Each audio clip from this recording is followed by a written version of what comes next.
Hello, welcome to this tutorial video on how to join groups or find friends in the ePortfolio system.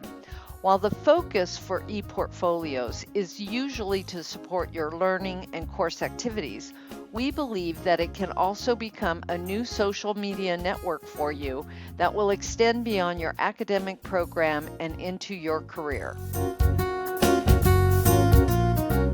First, we will talk about joining groups. To access the community on ePortfolio, you click on the Engage section on your dashboard, or as an alternative, you can select Groups from the Engage pull-down list found under the menu icon in the upper right corner of your dashboard. When you open the Groups area, the first page you will see is the Groups page. If you do not belong to any group, this page will be blank. However, you can see I already belong to 2 groups. So, before we move into finding and joining groups, it is important here to explain some of the differences in access to the groups that are set by a group administrator. If you look closely, you will notice that after the name of each of these groups, there is a designation which says Request Membership. This means that in order to join the group, it requires you to ask permission to join. In order to become a member, then one of the listed administrators will have to approve your request, and then you will be given access to the group. The administrators for a group are identified below the name of the group, and as you can see here, I am listed as the administrator for both of these groups. So let's explore how you can join groups and add friends to your ePortfolio network. By clicking on the pull-down arrow next to the search window at the top of the Groups page, you will be able to find out what groups exist and which ones you can join. There are several options provided in the pull-down list in the search bar. The first 3 really apply to groups that you have already joined, so for now you can ignore these. The next 4 are the ones you will use when you are trying to find groups to connect with. These options are Groups I'm invited to, Groups I can join, Groups I'm not in, and All groups. It's important here to explain the differences among these options, as results you get will differ. We will discuss Groups I'm invited to a bit later after I've shown you how to join a group, as you aren't able to proactively respond to this until a friend has issued you an invitation. So the option Groups I can join will give you a listing of all groups that are either open to anyone or groups where you can request membership. The groups are listed alphabetically, and there is no way to sort these. If you scroll down, you will see some of them have the Join Group button on the right, and some have the Request to Join this group button. You can see many of these that require a request are controlled, mainly because they are related to specific courses. If you select the Groups I'm Not In option, it will give you a larger listing, and as you can see, will also include names of groups where there is no option for you to join. The All Groups option includes even more groups, but typically it will be hard to find the difference since you can't search or sort this list. So the best approach for you is to use the Groups I Can Join option. So now that you have the list of those you can join, how do you decide what to join? Let's look at this first group in our list. It is titled Best Movies of All Time. So you can tell by the title it is more for social interaction than anything. It says this group is open, which means that anyone can join. In the listing, it shows you who the group administrators are. It also shows you how many members there are in the group, and on the far right side is the option to join. When you click where it says Join Group, you will immediately be added to that group. But let's say you want to investigate this a bit more before you join. So, clicking on the title, you will be brought to the main page of the group. Here it tells you a little bit about the group, but not a whole lot. Some groups will establish a more informative About page, but this one does not. Along the top, you have a short navigation bar. As you can see, the second tab is the members list. Clicking here allows you to check if any of the people you know are part of this group, as it might make a difference to you. So you can type in the first or last name, or both, to try to find your friends. I will search to see if Ernica has joined this, and when I find she is not part of it, it may sway my decision to join.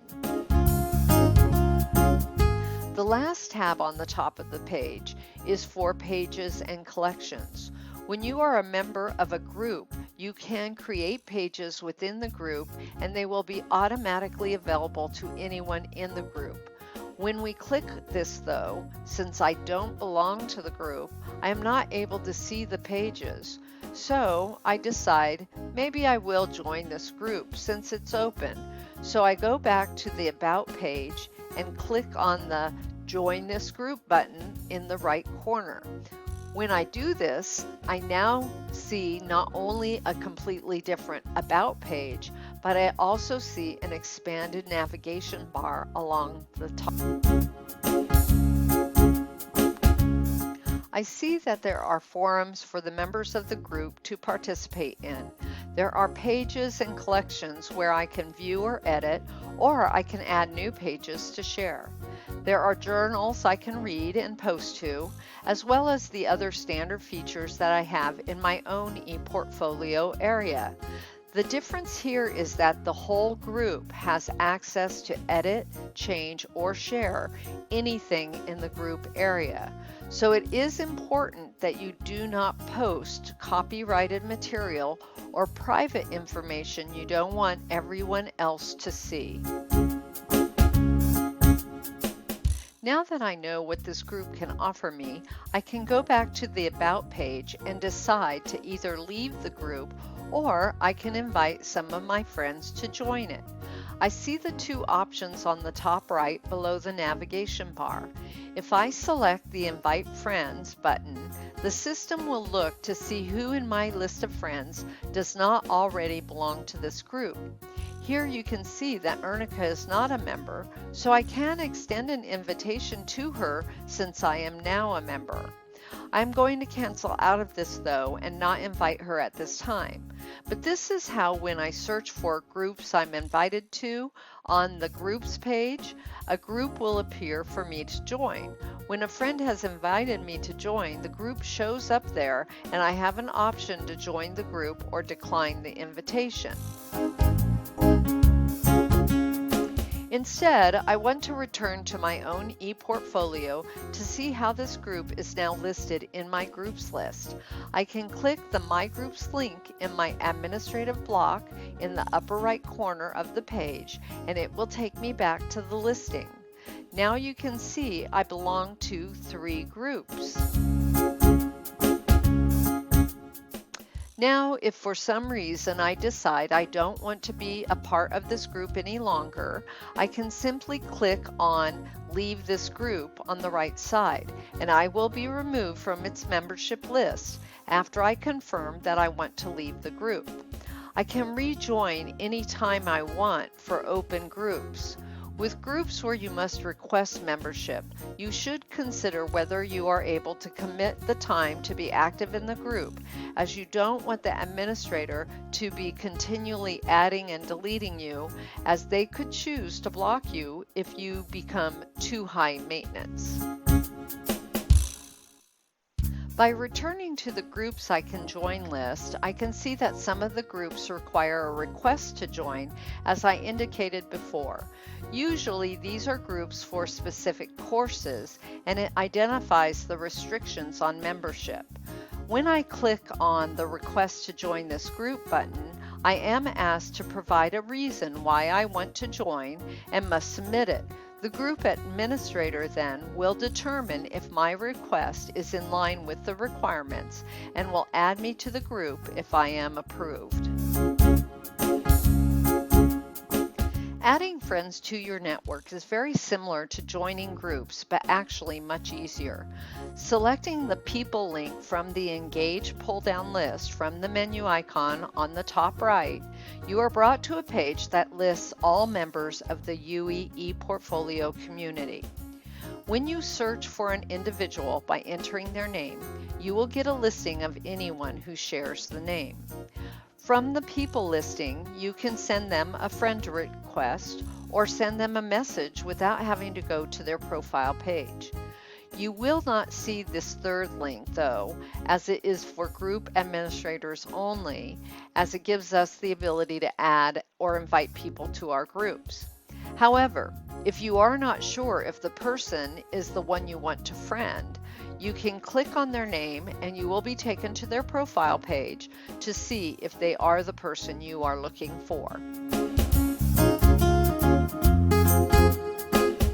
So now you know how easy this system is to build networks of friends or colleagues. We hope that you will be a contributing member of the learning community in ePortfolio, so we look forward to seeing your request for membership. This concludes this tutorial. Thank you for listening.